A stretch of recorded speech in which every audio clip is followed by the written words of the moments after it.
वहीं दिल्ली में केंद्रीय वित्त मंत्री निर्मला सीतारमण से मुख्यमंत्री अशोक गहलोत ने मुलाकात की। 20 मिनट की मुलाकात में प्रदेश से जुड़े कई मुद्दों पर मंथन हुआ।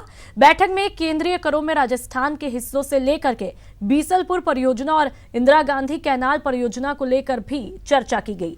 मुलाकात के बाद सीएम गहलोत ने कहा कि वित्त मंत्री से बातचीत सकारात्मक रही। बदल दी, उसकी तकलीफ राज्यों को आ रही है। कुछ जो एक्सटर्नल एडेड फंडिंग होती है, एडीबी की, जायका की, उसके लिए हमने कुछ डिमांड रखी है इनके सामने कि वो हमें प्रायोरिटी पे मदद करें, क्योंकि पानी की योजनाएं वहाँ पर पानी प्रायोरिटी हमारे लिए। राजस्थान वो प्रदेश है देश के अंदर जहाँ सूखा हुआ अकाल पड़ता रहा है आज तक सदियों से। वहाँ सूखे अकाल के साथ में पीने के पानी भी, चारे का प्रॉब्लम, गायों के कैंप लगवाओ, तो बड़ी प्रॉब्लम जो अन्य राज्यों के मुकाबले में अलग होती है, और उसमें पीने का पानी बहुत भयंकर प्रॉब्लम्स है। तो जो स्कीम हमने बना के प्रपोज की है, चाहे वो जोधपुर लिफ्ट कैनाल की 3rd फेज हो, चाहे वो बिशलपुर की योजना हो, पूरे राजस्थान की हमने जितनी भी योजनाएं जो बाहर की फंडिंग होगी उसके बारे में हमने बातचीत करी है। इस प्रकार से हम चाहते हैं कि जो लोन वे हुआ है, कर्जा माफ़ किया था, हम लोगों ने पूरा कर्जा माफ़ कर दिया है, भूमि का बैंक का भी और कोऑपरेटिव बैंक का भी। परंतु नेशनल बैंक जो भारत सरकार के साथ में लिंक करती है, हमने कहा है कि 1 टाइम सेटलमेंट जो आप करते हो, इंडस्ट्रीज के साथ करते हैं, उद्योगपतियों के साथ करते हैं, 1 टाइम सेटलमेंट। रुक करता है अगली खबर का। कोटा के गवर्नमेंट आर्ट्स कॉलेज में बीए फर्स्ट ईयर में एडमिशन लेने वाले छात्रों के लिए फीस और दस्तावेज जमा करवाने की तारीख बढ़ाने की मांग को लेकर छात्र संघ उपाध्यक्ष पवन मीणा के नेतृत्व में छात्रों ने सड़क जाम किया और कॉलेज का मुख्य दरवाजा बंद करके प्रदर्शन किया। तो वहीं सूचना पर नयापुरा थाना पुलिस जाब्ता लेकर मौके पर पहुंची, छात्रों से समझाइश की और जाम को खुलवाया गया।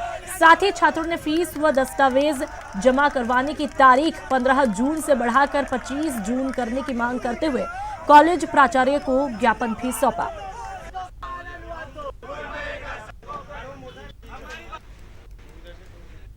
जो छात्र थे उनकी लास्ट डेट थी बीए फर्स्ट ईयर प्रवेशित की।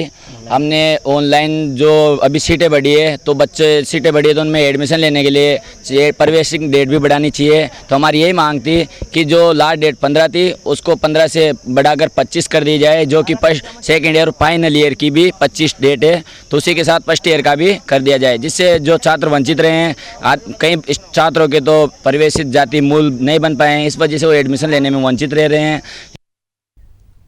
और चलिए अब आपको बताते हैं कि भरतपुर में आंदोलन किस तरह तेज हो रहा है। भरतपुर में गौ हत्या, गौ तस्करी और अवैध खनन पर रोक लगाने की मांग को लेकर चल रहा साधु संतों का आंदोलन अब तेज होने लगा है। आज इसको लेकर के साधु संतों और विश्व हिंदू परिषद के आह्वान पर डीग और खोहा कस्बे के बाजार कई घंटे तक बंद रहे और इन पर रोक नहीं लगाने तक आंदोलन जारी रखने की चेतावनी दी। आपको बता दें कि मेवात इलाके में गौ हत्या, गौ तस्करी और अवैध खनन का गोरख धंधा पिछले लंबे समय से जोरों पर चल रहा है और इन पर रोक लगाने की मांग को लेकर के साधु संत पिछले कई दिनों से बद्री धाम में धरने पर बैठे थे। तो वहीं पुलिस की समझाइश से कुछ देर बाद बाजार खोल दिए गए, लेकिन साधु संतों का आंदोलन जारी है। फिलहाल पुलिस साधु संतों को भी समझाने में जुटी हुई है।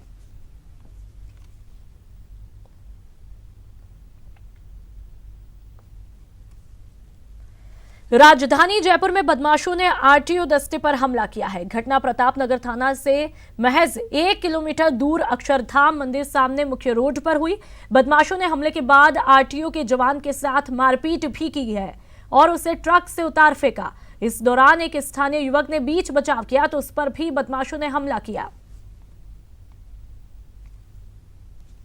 दूर आगे आए तो पीछे से 2 प्राइवेट गाड़ी आई। एक गाड़ी का नंबर मुझे याद है RJTE 2828 28 नंबर थे, दूसरा कैंपर थी। उसमें से तकरीबन 10 से 12 आदमी थे। तो कुछ आदमियों के हाथ में लाठी और डंडे और सरिया था, लोहे का सरिया भी था।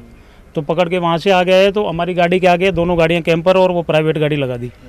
तो उतर करके मारा पीटी के खींचातानी करने लग गए। वो 10-12 आदमी थे तो छीना झपटी करी। एक भाई साहब बीच में से जा रहे थे, उन्होंने बचाया क्या तो एक सरिया उनके भी लगाए।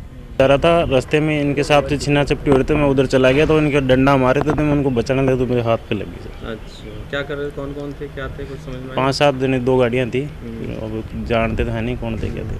अच्छा, गाड़ी चेकिंग कर रहा था, उस दौरान एक बजरी का भरा हुआ डंपर आया। उस डंपर को उन्होंने रोका तो उसने बजरी खाली करने का प्रयास किया, तो उन्होंने बजरी खाली नहीं करने दी। उस डंपर को सीज़ करने के लिए डीटीओ ऑफिस ले जाकर उसको सीज़ करने के लिए उसमें गार्ड को बैठाया। तो इसी दौरान उसने फ़ोन करके 2 गाड़ियाँ बुला ली, एक पिकअप और एक कार, और दोनों गाड़ियों में 8-10 लोग निकले और उन्होंने इनसे ज़बरदस्ती छुड़ाकर उस ट्रक को ले गए। 8 से 10 व्यक्ति आए, हमारी गाड़ी और डंपर के बीच में उन्होंने अपने वाहनों को लगा के अपने डंपर को रुकवाया और डंडे और सरिये लहराते हुए नॉनसेंस क्रिएट किया रोड पे और सरकारी गार्ड को डंपर से नीचे उतारा, उसकी वर्दी फाड़ी, मारपीट की और डंपर को लेके चले गए। मुख्यमंत्री जी, उप मुख्यमंत्री जी, पूरी सरकार चिंतित है। हम खुद बजरी को तैयारी चल रही है, खान मंत्री वगैरह कैसे लीगलाइज करें जिससे बजरी माफिया का आतंक खत्म हो। परिवहन विभाग ने जबरदस्त कार्रवाई की। आज सुबह जगतपुरा में परिवहन विभाग पर भी बजरी माफिया ने हमला किया। हमला करने का तो ये थोड़ा ना कि पुलिस पर भी कल हमला हुआ है। सब जगह कार्रवाई हो रही है, तभी तो ये झंझट हो रहा है। बिना कार्रवाई के झंझट थोड़ा ना हो रहा है।